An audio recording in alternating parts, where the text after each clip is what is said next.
Per la medicazione della ferita semplice occorrono pochi e semplici materiali. Qui possiamo vedere delle ferite chirurgiche laparoscopiche con dei cerottini. Semplicemente rimuoviamo i cerotti.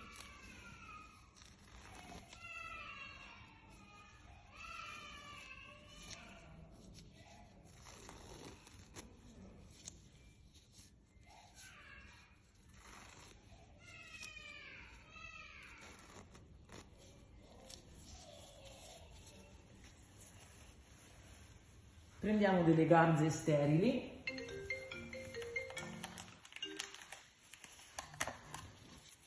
e vi mettiamo sopra della mucina Med.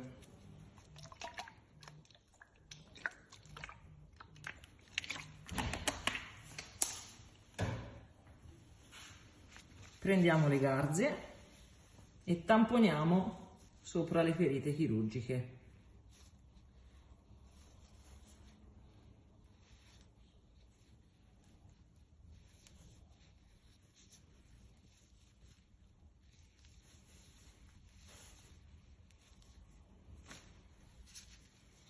Facciamo eventualmente un secondo passaggio.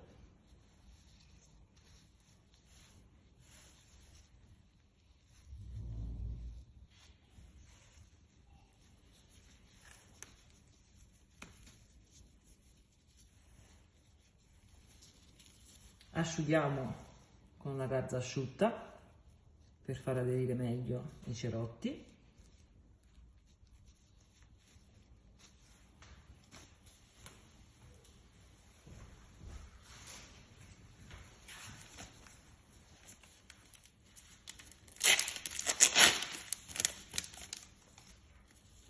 E passiamo a posizionare dei nuovi cerotti.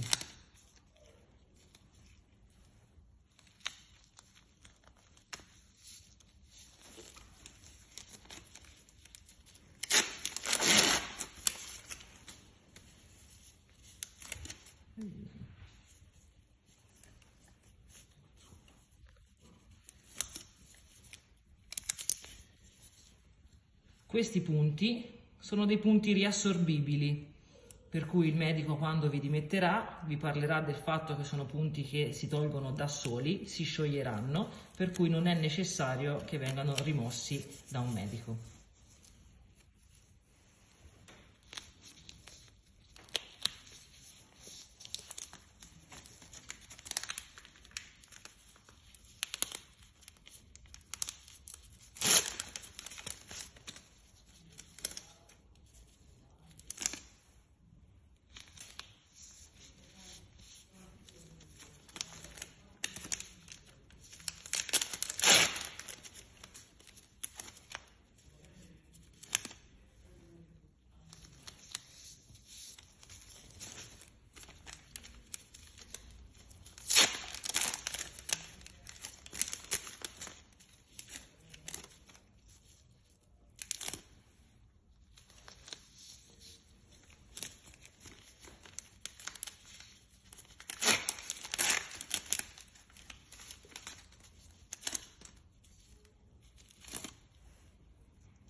La medicazione di ferite semplici è terminata.